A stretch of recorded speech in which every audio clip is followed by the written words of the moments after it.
Serial number 7 serial number 7 उदय 7 हिंदी చెప్తానండి 7 number ward 7 number निशानी सुबह 7 बजे डालो आप हमको साथ दो నమస్కారం మిత్రులారా, నేను మీ జర్నలిస్ట్ సూరన్న. ప్రస్తుతం నేను కాగజ్ నగర్ పట్టణంలోని 7వ వార్డు ఉన్నాను. 7వ వార్డు సీరియల్ నెంబర్ 7 వీళ్ళది కూడా ప్రచారం అయితే ముమ్మరంగా గట్టిగా ప్రచారం చేస్తాను. ఒకసారి వాళ్ళతో మాట్లాడే ప్రయత్నం చేద్దాం. ఇక్కడ బీఆర్ఎస్ నుండి, బీజేపీ నుండి, కాంగ్రెస్ నుండి నిలబడ్డా కూడా స్వతంత్ర అభ్యర్థులకు స్వతంత్రంగా కూడా నిలబడడానికి ముందుకు వచ్చారు. మరి లెట్స్ అడిగే ప్రయత్నం మీద యాపిల్ గుర్తు వీళ్ళది. అయితే గమనించాల్సిన విషయం ఏంటంటే ఇక్కడ ఎండి జానీమియా మాజీ కౌన్సిలర్, 3 సార్లు మాజీ కౌన్సిలర్, 2 సార్లు కోఆప్షన్ మెంబర్గా చేశారు. ఎక్కడ చూసినా కానీ తన పేరు మాత్రం కాగజ్ నగర్ పట్టణం మొత్తం వినబడుతుంది. ఉమ్మడి ఆదిలాబాద్ జిల్లా మొత్తం కూడా వినబడుతుంది. ఎగ్జాంపుల్ బీఆర్ఎస్ వాళ్ళు కూడా కొన్ని చోట్ల తన ఫోటో పెట్టారు. స్వతంత్రంగా నిలబడ్డ చాలా వార్డుల్లో కూడా తన ఫోటో పెట్టారు. ఇక్కడ ప్రత్యక్షంగా మాత్రం వాళ్ళ భార్య కూడా ఇక్కడ హబీబ్ జానీ నిలబడ్డారు. ఒకసారి మరి ఏంటి, ఎందుకు నిలబడ్డారు, గెలిచిన తర్వాత వాళ్ళు ఏం చేస్తారు, గెలిచే అవకాశాలు ఉన్నాయా లేదా, ప్రత్యర్థి అభ్యర్థులు అనగా బీఆర్ఎస్, బీజేపీ, కాంగ్రెస్ ఈ పార్టీలను ఎట్లా ఢీ కొడతారని అడిగే ప్రయత్నం వాళ్ళతో చేద్దాం. అన్న నమస్కారం. అన్న నమస్తే. అన్న బాగుండ్రా, అయిందా టిఫిన్ అయింది, భోజనం అన్న? ఎట్లా ఉంది ప్రచారం, ఇది ఎట్లున్నది ప్రచారం? మాది ఇక్కడ 3 ఏరియాస్ వస్తాయి, కొంచెం గట్టిగా 3 ఏరియాస్. సంజయ్ కాలనీ ఇది ప్రజెంట్ మనం ఉన్నది. ఇక్కడ ట్రాక్ ఉన్నది. ట్రాక్ దాటిన తర్వాత నూనారి మజీద్ ఏరియా ఉన్నది. తర్వాత మన మారుతి నగర్ ఉన్నది. ఇంకోటి బెంగాలీ క్యాంప్ ఉన్నది. ఈ ఏరియా బాగా పెద్దది. ఇక్కడ నుండి మన పెద్ద రోడ్ దాకా పోతుంది. అంటే ఇది మా నాన్న స్వర్గీయ ఎండి జానీమియా మాజీ కౌన్సిలర్. అవును, మొత్తం కండవాళ్ళు మొత్తం తన ఫోటో పెట్టి తిరుగుతున్నాడు. ఇది ఏంటంటే ఈ కాగజ్ నగర్కి తెలుగుదేశం పీరియడ్ నుండి మా ఫాదర్ తెలుగుదేశంలో టౌన్ ప్రెసిడెంట్ ఉండే, కౌన్సిలర్ ఉండే, పాల్వై పురుషోత్తం రావు, మన నారాయణరావు, కోనేరు కోనప్ప సార్, వీళ్ళందరితోని మా నాన్నకి దగ్గర రిలేషన్. అంటే యాక్చువల్లీ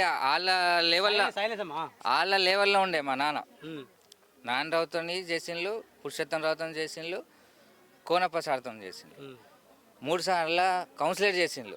సంజయ్ కాలనీ నుండి 2 సార్ల, ఇప్పుడు స్టేషన్ ఏరియా ఉన్నదా అక్కడ నుండి 1 సారి, 2 సార్ల కోఆప్షన్ చేసిండ్లు. మా నాన్న ఈ పారిశుద్ధ్య కార్మికులు ఉన్నారా, ఇప్పుడు రిటైర్మెంట్ అవుతాను పర్మనెంట్ వాళ్ళు, వాళ్ళని రూపాయి పైసలు తీసుకోకుండా పనికి ఎక్కించి గవర్నమెంట్ చేపించి వాళ్ళు ఇప్పుడు రిటైర్ అవుతాను. ఒక్కొక్క రిటైర్ అయ్యే మొత్తం మా నాన్న పెట్టిన పనే.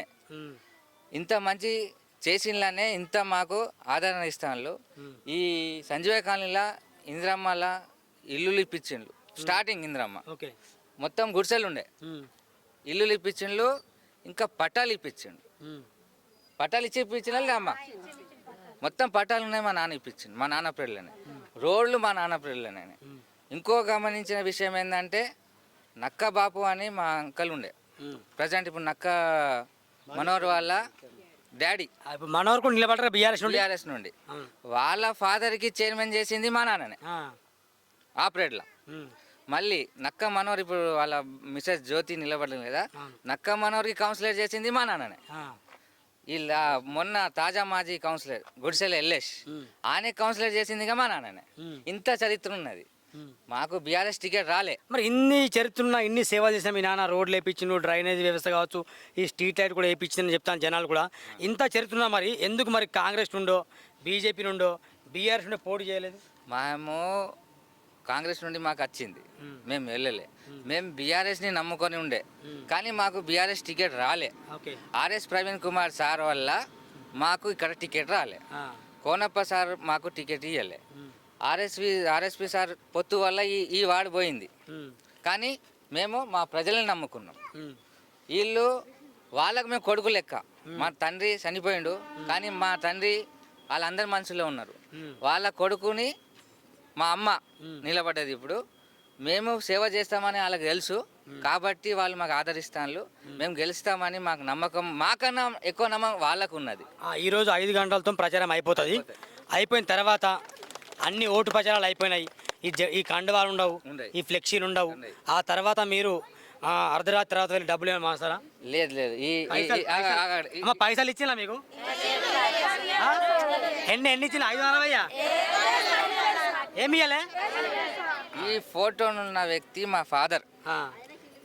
ఈయననే డబ్బు, ఈయననే మంచిది, ఈయనదే చెడు, ఈయనని చూసి మాకు ఓటేస్తారు అంతే అంతే. బహుశా ఎన్ని నోట్లు ఉంటాయన్న మీ దగ్గర?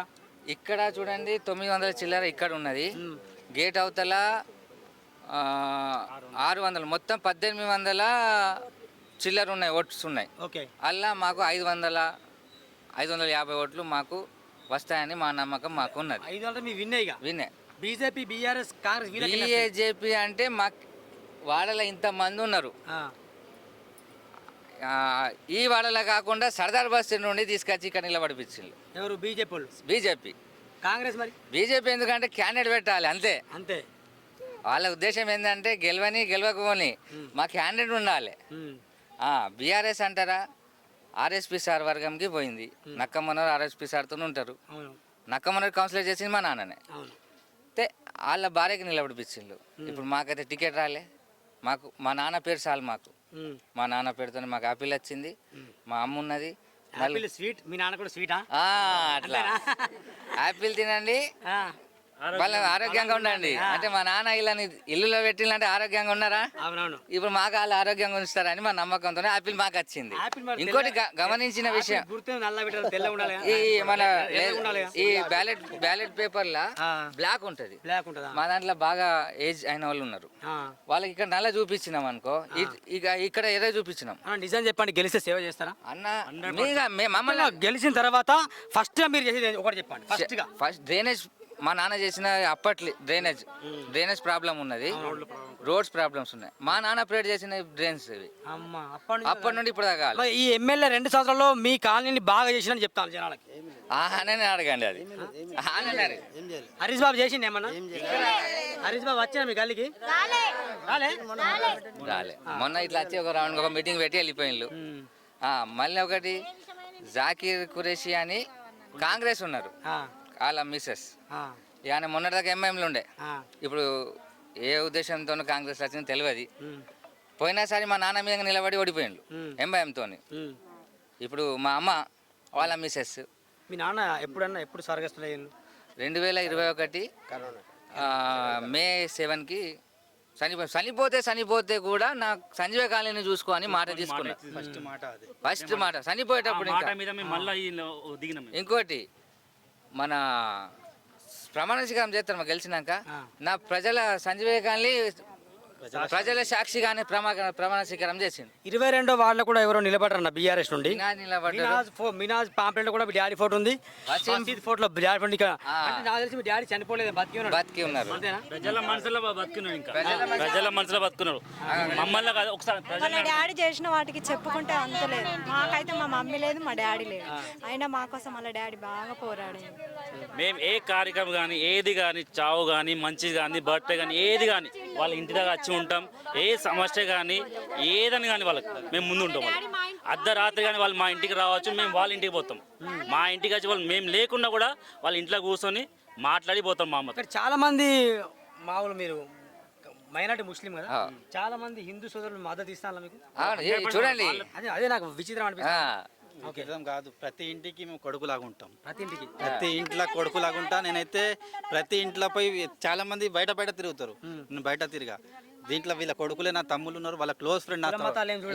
మాకు లేదు, ఆ ఫీలింగ్ మాకు లేదు. తండ్రి చచ్చిపోతే భుజం ఇచ్చిండు. తండ్రి లేకున్నా తండ్రి ఉన్నంత బదులు భుజం ఇచ్చిండు. అయినా మా కొడుకు లెక్కని. ఇదండి ముఖ్యంగా సూరానా టీవీ హబీబ్ గారితో చేసిన చిట్ చాట్, హబీబ్ జాన్తో చేసిన చిట్ చాట్ ఇది. మరి యాపిల్ గుర్తు తను చెప్పి నిజమే అనిపిస్తే ఓటేసి గెలిపించండి. మీ అభిప్రాయం కూడా సూరానా టీవీకి తెలియజేయండి. చూడండి Surana TV. Thank you very much. Bye bye.